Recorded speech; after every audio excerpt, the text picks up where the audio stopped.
안녕하세요. 서울 아산병원 사회복지팀에 근무하는 가정의학과 전문의 전성훈입니다. 저희가 코로나 때문에 이렇게 얼굴을 맛보고 만나지 못하고 언택트로 다시 만나게 됐습니다. 빨리 코로나 사태가 해결돼서 어르신들과 다시 얼굴을 맞대고 강의할 수 있는 시간이 빨리 왔으면 좋겠습니다. 오늘 제가 말씀드리려고 하는 강의는 고혈압과 고지혈증의 관리입니다. 그 중에서도 특별히 고혈압에 강조점을 둬서 말씀드리려고 합니다. 고혈압 얘기할 때 가장 많이 듣는 질문이 뭐냐면 고혈압 약을 왜 먹어야 되느냐 이런 말씀 많이 듣게 되는데, 고혈압 약을 먹어야 되는 이유는 고혈압을 먹는다고 해서 어떤 증상이 없어지거나 이런 것들은 아니지만, 고혈압 약은 고혈압의 합병증이 특히 뇌졸중을 예방하기 위해서 약을 드시도록 그렇게 생각해 주시면 좋겠습니다. 그래서 고혈압 약은 뇌졸중을 예방하기 위해서 먹는 거다, 그렇게 알아주시면 좋겠어요.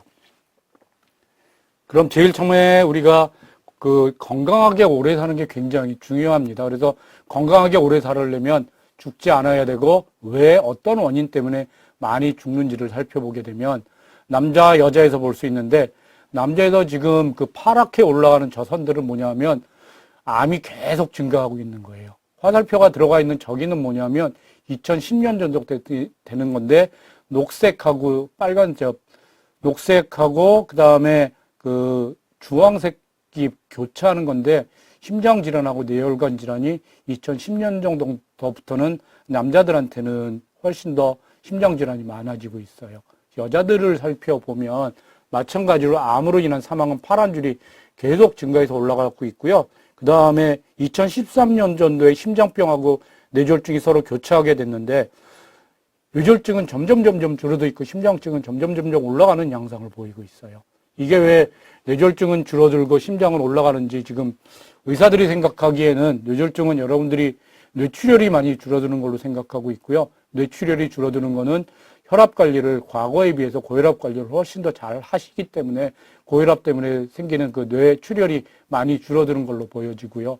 그 다음에 심장병이 많이 생기는 이유는 뇌경색하고 심근경색이나 협심증하고 차이가 뭐냐면, 혈압으로 인해서는 주로 뇌 쪽에 생기는 뇌경색이나 뇌출혈이 많이 생기고, 고지혈증 때문에 생긴 거는 심근경색이나 심장 쪽에 질환이 많이 생기기 때문에 고지혈증이 점점 많아지면서 심장으로 가는 문제가 많아지는 걸로 그렇게 생각합니다. 그래서 심장질환이나 특히 뇌에 생기는 질병을 예방하기 위해선 고혈압을 치료하는 게 가장 중요합니다. 옆에 보면 연령별 사망 원인을 60세 이상에서 어떤 사람들한테 어떤 병이 문제되는지 뭐냐면, 보여드렸던 대로 1번은 암 때문에 많이 죽게 되는 거고요. 2번은 심장질환, 그 다음에 3위는 폐렴, 그 다음에 4위는 뇌혈관 질환, 당뇨병, 이런 것 때문에 많이 돌아가시게 됩니다. 그래서 그럼 암으로 인한 사망은 암검진 같은 걸 통해서, 정기적으로 하는 암검진을 통해서 예방할 수 있고요. 심장질환, 뇌혈관 질환은 동맥경화 질환이기 때문에 동맥경화를 예방하기 위해서 노력하는데, 그거에 있어서 제일 중요한 게 고혈압 치료를 철저하게 하시는 게 중요합니다. 그 다음에 폐렴은 사실은 폐렴 예방주사도 중요하겠지만, 여러분들께서 매년 맞는 독감 예방주사가 훨씬 더 중요합니다. 그 다음에 당뇨병은 있을 때 잘 치료하는 것이 중요하다고 말씀드릴 수 있겠습니다. 그래서 사망 원인 추이를 한번 다시 요약해서 보면, 악성 신생물로 인한 사망은 계속 증가하고 있으니까 암검진 1년이나 2년마다 하라고 하는 암검진 정기적으로 반드시 하시면 좋겠고요. 그 다음에 심장질환으로 인한 사망이 증가되고 있고 60대부터 급증하는 걸 볼 수 있고요. 뇌혈관 질환은 다소 감소하고 있습니다. 그래서 건강하게 오래 살기 위해서는 암 예방해야 되고 동맥경화를 예방해야 되는데, 동맥경화를 예방하는 데 있어서 당뇨병이 중요한데 그건 나중에 따로 띄어서 말씀드리도록 할 거고요. 오늘은 그 다음에 중요한 고혈압과 고지혈증의 예방에 관해서 말씀드리도록 그렇게 하겠습니다. 그래서 동맥경화 예방을 위해서 제일 중요한 게 뭐냐면, 고혈압을 140에 90 이하로 유지해야 되고요. 그 다음에 고지혈증에 있어서는 우리 몸속에 나쁜 콜레스테롤인 절미도 콜레스테롤을 100 이하로 유지하는 게 무엇보다도 중요합니다. 당뇨병이 있으시다면 당화 혈색소라는 거를 6.5% 이하로 유지할 수 있도록 잘 관리하셨으면 좋겠습니다. 심방세동이 있거나 혈관 질환이 있을 때 피를 맑게 하는 항응고 약물을 드시게 되는데, 이것도 잘 드시면 좋겠고요. 담배 끊는 거, 술 끊는 거에 대해서도 신경을 써주시면 좋겠습니다. 그 다음에 식이 조절, 규칙적인 운동, 적정 체중을 유지하는 게 무엇보다도 중요하다고 말씀드릴 수 있습니다. 그럼 고혈압에 대해서 말씀드리도록 하겠습니다. 고혈압으로서 생기는 유발되는 질환이 뭐냐면 고혈압의 합병증이라고 말씀드릴 수 있는데 고혈압에서 제일 치명적인 질환은 뇌출혈이라고 하는 겁니다.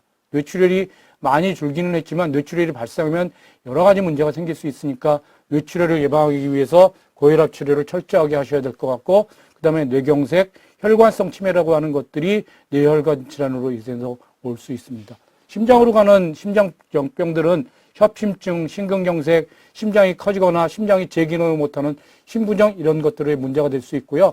그 다음에 그 대동맥이 커져서 혈압 관리가 잘 안 되면 대동맥에 꽈리가 생길 수 있는데 이런 것들이 터져서 문제가 생길 수도 있고요. 그 다음에 그 망막으로 인해서 고혈압성 망막증이 생겨서 역시 혈관에 문제가 생겨서 그런 일이 생길 수도 있고요.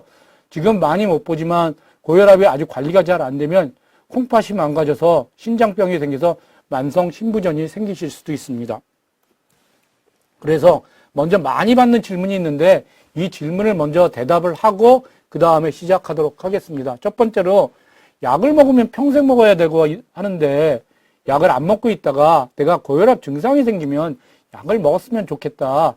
젊은 사람들한테 특히 젊은 남자들한테 약 먹자고 하면 대답이 이렇게 나옵니다. 그럼 여기서 어려운 점이 뭐냐면 고혈압의 증상이 뭐냐? 고혈압의 증상이 없습니다. 그래서 고혈압의 증상이 없으니까 증상이 생길 때 먹는 건 말이 안 되는 거고요. 그러면 고혈압을 왜 약을 먹어야 되느냐? 아까 말씀드렸던 대로 뇌졸중이 생기기 때문에 뇌로 가는 혈관이 막히거나 뚫리거나 터지거나 이런 일이 생길 수 있으니까 그런 것들을 위해서 그 뇌졸중의 예방을 위해서 약을 먹는 거지 증상을 없애기 위해서 약을 먹는 건 아닙니다. 그 다음에 또 많이 먹는 건 내가 두통 때문에 고혈압이 뒷머리가 아파서 병원에 왔고 그래서 약을 먹기 시작했는데 혈압은 정상인데 두통은 좋아지지 않는다 이런 말씀들도 많이 하시는데요. 두통의 원인이 고혈압일 수도 있지만 고혈압 때문에 오는 두통은 그렇게 많지 않습니다. 그래서 고혈압 때문에 그 두통이 생기는 게 아닌 경우도 훨씬 더 많기 때문에 두통을 진단해야 되는데 두통을 진단해서 두통 치료를 하시는 게 적절한 얘기입니다. 그 다음에 약을 먹었더니 혈압이 정상이었다. 어지럼증이 생기는데 약을 계속 먹어야 하느냐 하는 질문도 많이 하십니다. 근데 어지럼증이라고 하는 거는 혈압이 낮아져서 생길 수도 있습니다. 물론 전립선 약이나 다른 약을 같이 드시는 경우에는 혈압이 떨어져서 생길 수도 있는데 이거는 혈압을 자주 재서 실제로 혈압이 떨어져서 생기는 건지 아니면 어지럼증이 비련이나 귀에 생기는 문제 때문에 생기는 건지 여러 가지를 검사해 봐야 하므로 고혈압을 처방해 주신 선생님하고 상의해서 혈압이 물론 너무 낮아진 경우라면 약을 끊거나 줄이거나 하시는 경우도 있습니다.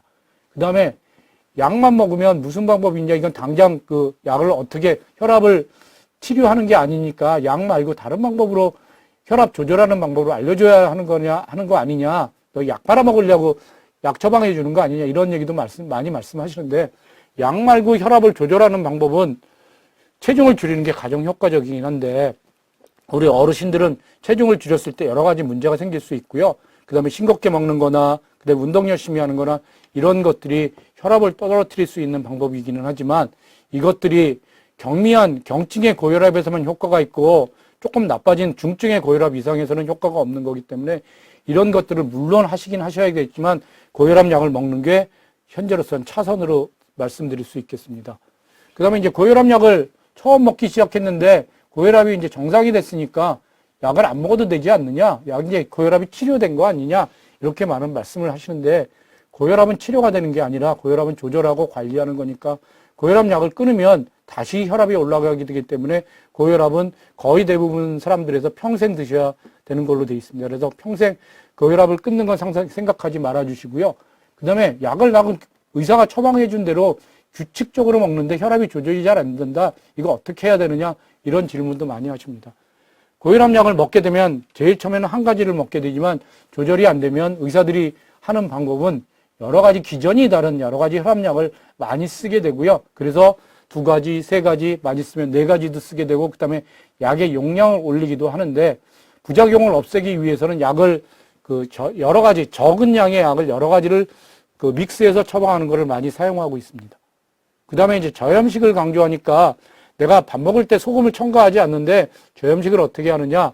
근데 사실 우리나라 음식에서는 국하고 김치에 소금이 제일 많이 들어있어서 그 싱거운 김치나 싱거운 국을 먹지 않으면 사실 저염식이 되지 않는데 실제로는 대부분의 사람들은 그 국하고 김치가 없으면 식사를 잘 못하니까, 특히 식사가 맛이 없으니까 그냥 소금을 첨가하지 않는데 저염식은 어떻게 하느냐? 어렵긴 하지만 저염식에 대해서 다시 한번 강조해 드리긴 하지만 그냥 맛있게 드시고 약을 잘 드시는 게 더 좋지 않겠나, 그렇게 말씀드리려고 합니다.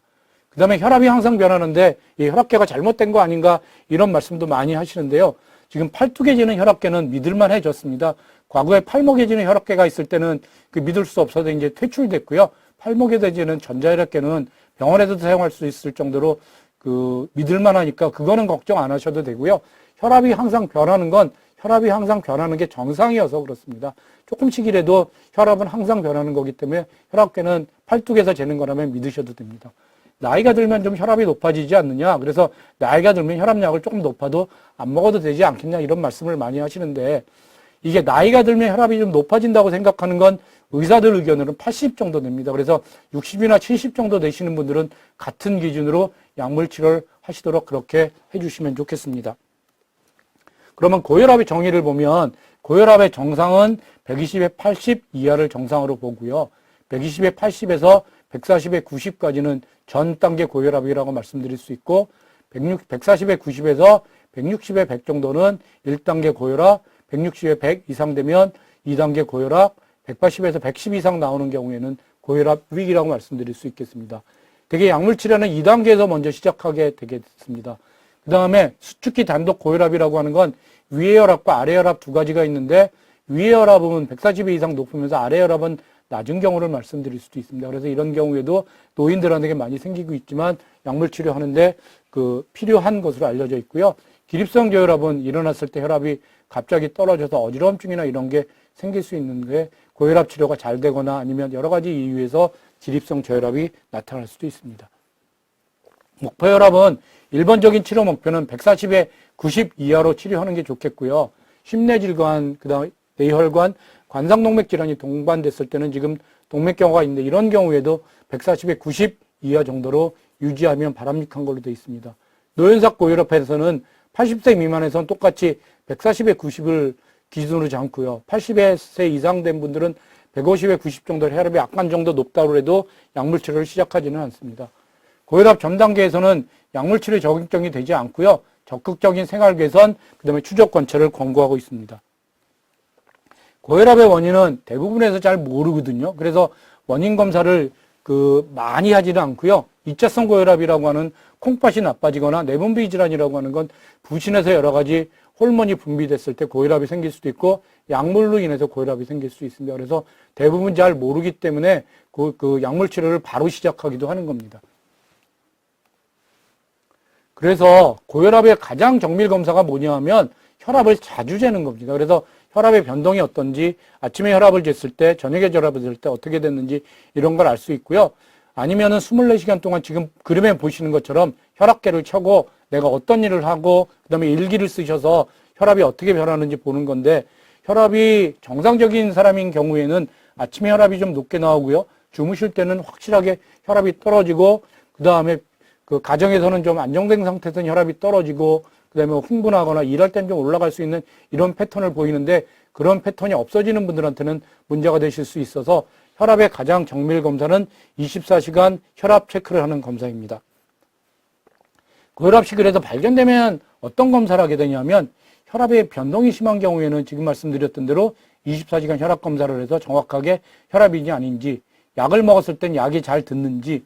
근데 이게 좀 불편하고 어려우니까 의사들이 제일 먼저 권유하는 방법은 집에서 혈압계를 아침 저녁으로 재서 2주 이상 재서 한번 가져와 보시도록 하십시오. 이렇게 말씀드리는 거고요. 그 다음에 2차성 고혈압을 확인하기 위해서 신장이나 부신에 문제가 없는지 소변검사, 혈액검사 이런 것들을 하고, 그 다음에 복부 초음파 복부 CT를 하는데 혈관, 신장이나 부신에 문제가 없는지 확인하기 위해서 검사를 하게 되고요. 그 다음에 이제 합병증이 있을 거라고 생각되거나 아니면 제일 처음에서도 심전도, 안저검사, 흉부 촬영 같은 걸 하기도 하고요. 필요한 경우에는 뇌혈관 합병증이나 심장 합병증이 의심된다면 뇌혈관 검사나 심장 정밀 검사를 하기도 합니다. 그 다음에 혈압이 여러 가지로 변하는 경우가 있는데 두 가지가 있을 수 있으세요. 병원에만 오르면 혈압이 올라가는 경우, 병원에만 혈압이 정상인 경우가 있는데, 병원에서 혈압이 정상인 경우를 가면고혈압이라고 하고 병원에 올라오면 배기고혈압이라고 말씀드립니다.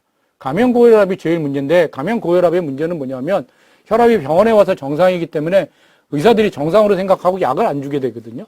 근데 실제로는 직장고혈압이라고 해서 업무 스트레스나 인간관계, 담배 피는 것 때문에 직장에 가기만 하면 혈압이 올라가고 그다음에 정상적으로는 야간에 혈압이 낮아져야 되는데 야간에 혈압이 올라간다거나 이른 아침에 고혈압이 나거나 이런 인이 생길 수 있는데 이런 것들은 24시간 혈압 검사를 통해서 알 수 있습니다.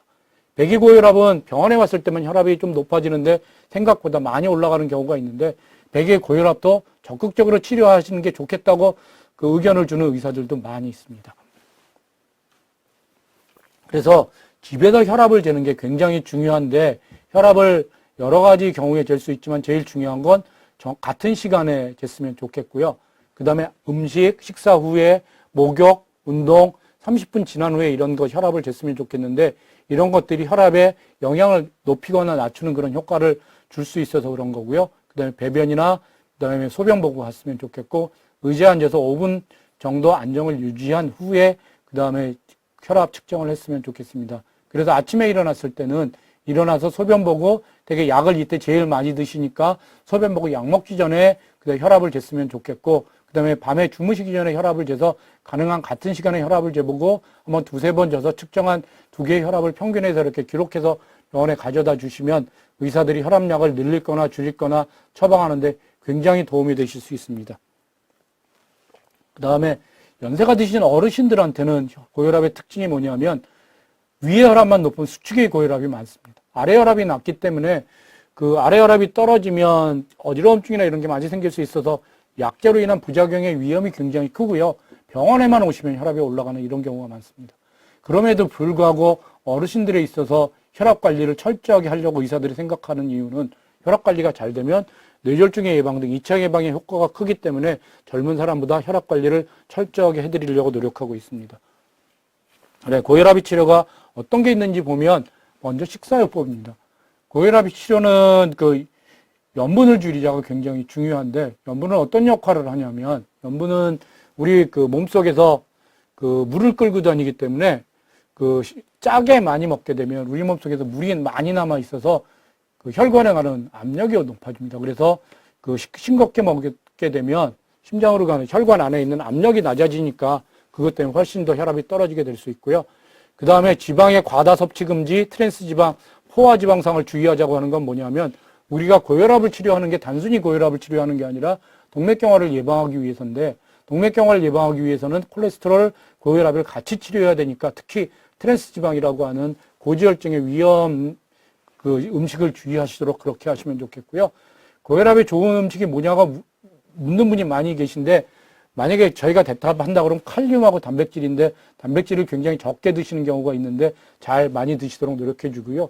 그 다음에 정상 체중을 유지하고 술을 적게 마시고 적정 칼로리를 지키셨으면 좋겠습니다. 술은 아예 안 드시는 게 더 좋을 것 같습니다. 정상 체중을 유지하는 건 어르신들의 경우에는 정상 체중을 유지하는 것도 좋지만 체중을 줄이지 않는 게 굉장히 중요하세요. 연세가 드셔서 체중이 줄어들면 영양 부족의 원인이 될 수 있고 그게 증상이 될 수 있으니까 체중을 유지하시도록 그렇게 노력해 주시면 좋겠어요. 그래서 싱겁게 먹는 거는 실제로 어떻게 하느냐?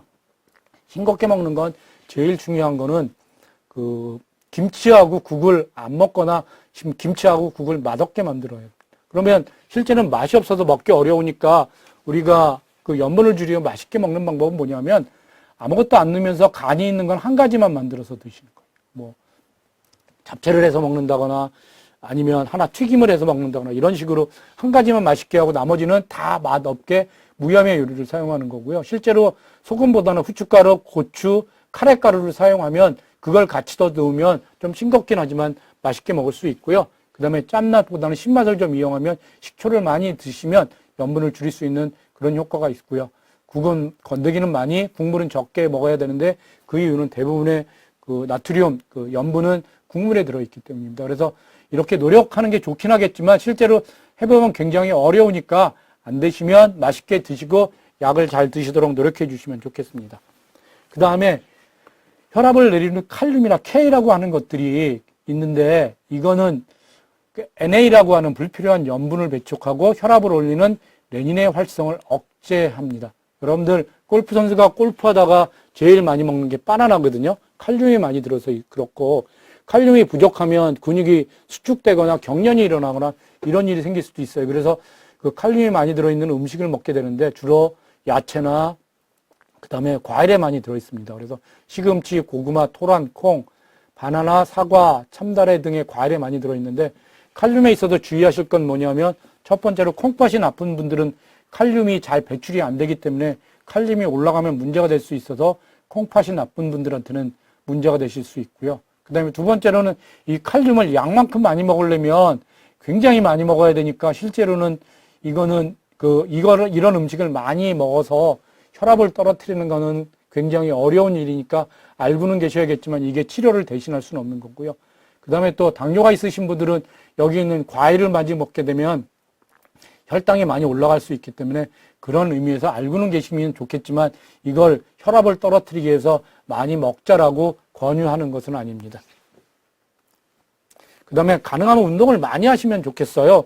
운동을 많이 하는 건 뭐냐면 가급적 많이 움직이고 이게 그래서 그 집안일도 운동이 아니어도 운동을 많이 움직이면 사망률이 떨어지는 걸로 돼 있고 조금 숨차는 정도의 운동을 하시면 좋겠고요. 유산소 운동을 주로 했으면 좋겠는데 운동은 일주일에 150분 이상이 최선입니다. 한 번에 10분씩 여러 번 하거나 이런 것들을 하는 거거나 아니면 뭐 일주일에 한 번 150분 하거나 하는 것들이 어떤 경우에도 운동에 효과가 돼 있다고 돼 있지만 가능하면 3일 이상에 걸쳐서 그 150분을 채웠으면 좋겠고 할 수 있으면 더 하시면 좋겠어요. 일주일에 2회 이상 근력 운동 하시면 좋겠고 우리 어르신들한테 제일 문제가 되는 거는 낙상이 제일 문제니까 물론 걷기 같은 유산소 운동도 좋겠지만 낙상을 예방하기 위해서 균형 감각, 그다음에 하지 근력을 강화하는 것, 유연성 운동이 필수적이라는 걸 잘 알아주시면 좋겠습니다. 그래서 고혈압 환자는 주로 유산소 운동을 권유하게 되고요. 주로 여러분들한테는 많이 권유하는 게 걷기, 수영, 고정식 자전거 같은 거 하시도록 해주시면 좋겠고요. 무산소 운동은 지금 그 헬스클럽에다가 무거운 걸 들거나 이렇게 당기거나 하는 것들을 아주 세게 하면 그 과정에서 혈압이 올라갈 수 있기 때문에 물론 하시던 분들은 문제가 없겠지만 갑자기 하시는 분들은 굳이 고혈압이 있으신데 그 무산소 운동을 하시려고 노력하실 필요는 없어요. 그래서 그 근육 운동을 하더라도 그렇게 심하지 않도록 노력해 주시면 좋겠고요. 운동의 강도는 되게 맥박수가 분당 100회 정도, 운동에서는 주당 3번 내지 5번, 지속기간으로는 준비운동 10분, 본혈량 10분, 정리운동 10분 이런 정도로 한 50분 정도 이렇게 해주시면 좋겠고요. 그 다음에 운동 시간은 어느 정도 했으면 좋겠냐? 한 150칼로리는 소일이 할 수 있는 그런 정도의 운동을 해주시면 좋겠고 혈압의 180에 110 이상 경우에는 운동보다는 약물치료를 먼저 하셔야 됩니다. 그래서 실제로 150칼로리를 소비하기에는 운동량을 살펴보면 집안일도 꽤 힘든 일이어서 되게 45분에서 1시간 정도 그 다음에 저희가 천천히 걷는 4.5km 정도로 걷는 거는 되게 35분 정도, 그 다음에 자전거 타기 30분, 그 다음에 수영 20분, 만약에 좀 더 익숙하셔서 뭐 뛰기나 계단 오르기 하신다면 15분 정도 하시면 운동량이 채우실 수 있으세요. 그래서 여러분들 같은 경우에는 걷기를 하실 수 있도록 그렇게 권유해 드릴 수 있습니다. 그 다음에 운동에서 제가 설명해 드리고 싶은 운동 부하 검사인데 내가 운동을 하는데 이게 내 심장이 견딜 만한지 한번 알아보고 운동을 하시도록 그렇게 하셔야 되는 경우도 있어요. 그래서 운동 부하 검사의 원리는 뭐냐면 심장으로 가는 그 혈액 공급이 원활한지 심장을 부담을 줘서 심장이 제 기능을 하는지 알아보는 검사고 심전도를 붙이고 그다음에 혈압계를 가지고 그 심장의 부담을 올려서 하는 검사인데 여기에 문제가 없을 때 그만큼 운동을 하실 수 있도록 그렇게 생각해 주시면 좋겠어요. 그래서 운동 부하 검사를 언제 하느냐? 동맥경화의 위험군인데 내가 심장병이 생길지도 모르는데 운동을 세게 하고 싶거나 특히 40세 이상, 50세 이상 여자가 높은 강도의 운동을 하고 싶다고 하시면 운동 부하 검사를 통해서 내가 이 정도 운동을 해도 되는지 한번 확인해 보시면 좋겠고요. 가슴에 통증이 있는 경우 반드시 운동 부하 검사를 통해서 심장에 문제가 없는지 그래서 우리가 운동할 때 가슴에 통증이 온다 그러면 안정성 협심증 같은 것들이 가장 의심되기 때문에 가슴에 통증이 있을 때 그 운동 부하 검사를 해보고 시작하실 수 있도록 그렇게 해주시면 좋겠고요. 그래서 운동이 고혈압에 미치는 영향을 보면 운동하는 중에는 혈압이 조금 올라갈 수도 있으세요. 그래서 그렇지만 운동 후에는 혈압이 굉장히 많이 떨어지는 걸 볼 수 있는 사람도 있고요. 장기적으로 운동을 꾸준하게 오래 하시면 혈압이 떨어뜨리는 효과를 보실 수 있습니다. 그 다음에 고혈압약을 처방하게 되는데 고혈압약은 여러 가지를 생각해서 우리가 고혈압약을 처방하게 됩니다. 물론 이건 의사들이 알아서 할 거긴 하지만 한 가지씩 말씀드려 보면 50세를 기준으로 해서 50세가 넘었느냐, 50세가 안 됐느냐 이런 것들을 그 다음에 기준으로 해서 혈압약을 처방하게 되는데요. 그 다음에 50세가 되게 넘어가면 칼슘 채널 브라카라고 해서 노바스크 같은 약을 많이 처방하고요. 그 다음에 고혈압약을 말고 다른 약이 어떤 것들이 있느냐 그런 것들을 많이 생각해서 혈압을 처방하게 되는데 당뇨가 있는지 콩팥이 나쁜지 심장에 문제가 없는지 전립선 비대증이 있는지 이런 것들을 확인해서 거기에 좋은 약을 처방하게 되고요. 그 다음에 이제 혈압약이 여러 가지 작용 기전이 있는데 혈관에 직접 작용해서 혈관을 느리게 하거나 아니면 소변을 많이 보게 하거나 칼슘 통로 차단제, 상승 뭉치 차단제, 베타 차단제, 알파 차단제 여러 가지가 있어서 이런 것들을 적절히 조합해서 쓰면 혈압이 훨씬 더 잘 떨어지는 효과를 가질 수 있어요. 근데 이럼에도 불구하고 혈압이 잘 조절이 잘 안 되면 작용 기전이 다른 이뇨제, 그다음에 칼슘 통로 차단제, 그다음에 베타 차단제 뭐 이런 것들을 믹스해서 쓴다거나 혈관 차단제까지 해서 4가지를 믹스해서 쓴다거나 이런 것이 있을 수 있고요. 그다음에 그래도 한다면 한 가지의 용량을 늘리는 겁니다. 우리가 의사들이 용량을 늘리지 않은 이유는 한 가지 약을 용량을 늘려서 많이 쓰게 되면 부작용이 생길 수 있어서 부작용이 생기지 않도록 하기 위해서 그런 것들이고요. 그 다음에 고혈압약에 잘 알려진 부작용은 뭐냐면 기침, 두통, 변비, 하지부정, 성기능장애, 어지러움증 여러 가지가 있을 수 있지만 의사들이 부작용에 대해서 미리 알고 있어서 체크하고 약을 처방하니까 크게 걱정하지 않으셔도 될 것 같습니다. 세계보건기구가 발표한 세계 주요 사망 원인 1, 2위를 보면 심혈관 질환, 뇌혈관 질환 등 혈관계통 질환 때문인 것으로 알려졌습니다. 고혈압, 고지혈증, 뇌졸중, 심근경색 등 대부분의 성인병 역시 혈관이 막히는 데서 오는 병인데요. 오늘 건강플러스에서는 아무리 강조해도 지나치지 않은 혈관 관리의 중요성과 혈관을 관리하는 방법에 대해서 알아보겠습니다. 우리 몸은 나이가 먹어감에 따라 노화가 진행됩니다. 각종 장기와 피부뿐 아니라 혈관도 노화가 진행되는데요. 혈관이 노화되면 폭이 좁아지고 탄력을 잃으며 조금씩 단단해집니다. 이런 상태에서 음주나 흡연, 과식, 스트레스 등 외부적인 요인이 더해지면 혈액과 직접 접촉되는 혈관 내피에 지방이나 유해한 콜레스테롤이 쌓이게 되는데요. 이렇게 쌓여진 콜레스테롤 성분이 혈관 노화 현상인 동맥경화를 유발하고 이 동맥경화가 불안정해지면 혈관 내 혈전의 촉발 인자가 됩니다.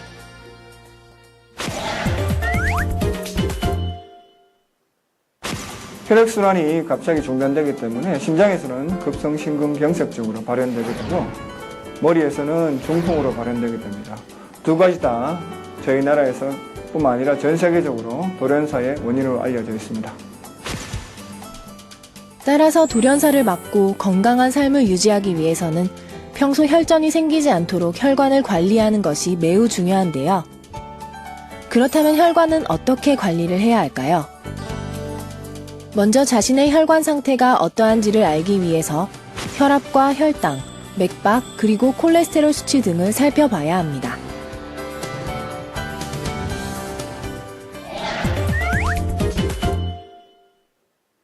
첫째로는 혈관이 탄력이 좋아야 하고 딱딱하게 굳어서 뻣뻣하지 않아야 합니다. 두 번째로는 혈관 속에 콜레스테롤 같은 찌꺼기가 끼지 않아야 합니다. 그러기 위해서는 평소 정기적인 검진을 통해서 혈압, 혈당, 맥박, 콜레스테롤 등의 수치를 확인하시고 평소에 관리하시는 게 중요하겠습니다. 자신의 혈관 상태를 파악했다면 건강한 혈관을 만들기 위해 식습관과 운동, 생활 방식 등에서 노력을 해야 하는데요.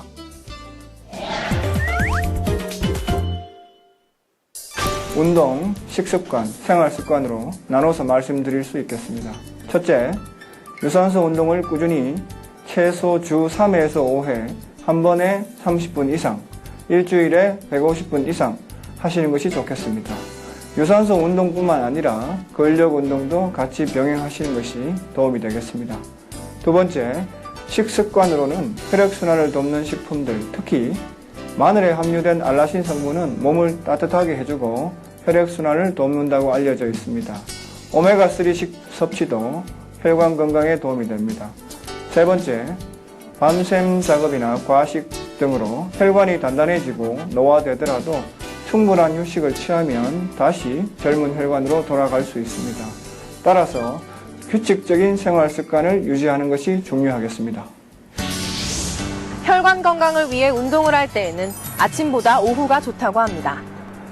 아침에 잠자리에서 일어나면 신체가 매우 불안정한 상태라서 자칫 혈관 사고로 이어질 수 있기 때문입니다. 지금까지 건강플러스였습니다. 지금 말씀드린 건 우리가 이제 고혈압 때문에 궁극적으로 약을 먹는 이유가 동맥경화를 위해서 약을 먹는 거고, 그 다음에 동맥경화를 예방하기 위해서 여러 가지를 같이 조절을 해야 된다는 말씀을 드렸습니다. 그런 내용을 가진 동영상을 봤고요. 이번에는 이제 고지혈증을 어떻게 해야 되느냐. 고혈압과 더불어서 고지혈증이 굉장히 중요한데, 고지혈증은 처음에 말씀드렸던 대로 LDL이라고 하는 건 우리 몸속에 나쁜 콜레스테롤입니다. 그래서 나쁜 콜레스테롤 100 이하로 유지해야 되시는 분들은 관상동맥, 심장으로 가는 혈관, 그 다음에 경동맥, 말초혈관, 당뇨병이 있으신 분들은 LDL 콜레스테롤 100 이하로 유지하는 게 바람직하고요. 그 다음에 우리 연세 드신 분들은 고혈압약을 드시면서 나이가 많다거나, 그 다음에 가족력이 있거나, 담배 피시거나 이런 여러 가지 위험 인자가 같이 있으시면 되게 LDL을 100 이하로 유지했으면 좋겠고, 만약에 고지혈증의 양을 먹는다고 하면 LDL을 100 이하로 유지하는 게 바람직하니까 LDL을 100 이하로 유지한다고 생각하시면 좋겠고요. 그 다음에 고혈압약을 먹는 노령층이나 흡연자는 LDL을 130 이하로 유지하고요. 그 다음에 저위험군에서는 LDL이 160 이하가 되면 바람직한 걸로 알려져 있고요. 금연하고 고혈압약을 먹지 않는 경우라면 크게 문제가 되지 않을 것 같습니다. 그래서 되게 건강검진을 하거나 그랬을 때 큰 문제가 없는 사람들은 160이 넘었을 때 약물 치료를 권유할 수 있고, 그 다음에 여러 가지 문제가 있는 사람들은 130 이상에서도, LDL의 130 이상에서도 약물 치료를 권유하기도 합니다. 그래서 이제 고지혈증 치료는 뭐냐면 식이요법, 운동요법, 약물요법으로 한 가지씩 말씀드릴 수 있겠는데, 식이요법은 동물성 지방이 주로 콜레스테롤을 올리거나 나쁜 콜레스테롤을 올리거나 그렇게 할 수 있으니까 그런 것들을 말씀드릴 수 있고, 그 다음에 동물성 지방도 물론 나쁘지만 트랜스 지방이라고 하는 게 훨씬 더 나쁜 걸로 알려져 있습니다. 상온에서 고체 상태를 유지하는 것들이 많이 있는데, 우리가 많이 먹는 그런 것들, 햄버거나 이런 데 많이 속했는데 여러분들은 많이 드시지 않겠지만 그런 것들이 고지혈증에 훨씬 더 위험 인자가 될 수 있고요. 꾸준하게 운동하는 거. 그 다음에 약물요법은 콜레스테롤 떨어뜨리는 스타틴 계통의 약물 드시는 게 중요하고요. 중성지방은 파이브레이트나 오메가3 같은 것들을 처방하게 되는데, 오메가3를 드시면서 콜레스테롤도 떨어질 거라고 생각하면서 약물 치료를 안 하신 분들을 가끔 보실 수 있는데, 오메가3가 영양제로서는 상당히 좋지만 그게 중성지방은 물론 떨어뜨릴 수 있지만 콜레스테롤 자체를 떨어뜨리는 건 아니니까 유의해 주시면 좋겠습니다. 그래서 다시 한번 마지막으로 몇 가지를 강조해서 말씀드리면, 고혈압, 고지혈증 치료하는 건 지금 당장 증상이 없더라 하더라도 우리는 이거 동맥경화, 심장으로 가는 혈관이나 뇌로 가는 혈관을 막는 것을 예방하기 위해서 약물 치료를 하는 거니까, 물론 약물 치료하는 게 최선은 아니겠지만 대부분의 사람들은 체중 감소, 체중 감량, 운동, 식사 가지고 잘 조절이 안 되니까 이런 것들이 고혈압, 고지혈증 약을 철저하게 먹는 게 차선책이 될 수 있으니까 우리가 동맥경화를 예방하기 위해서 고혈압약, 고지혈증약 필요하면 아스피린을 포함해서 약을 잘 드시도록 했으면 좋겠고, 그렇다고 약을 먹는다고 해서 우리가 운동, 식사요법, 그 다음에 이런 것들을 게을리 하시면 안 됩니다. 특히 담배 끊는 거, 술 끊는 거 신경 써주시면 좋겠습니다. 경청해 주셔서 감사합니다.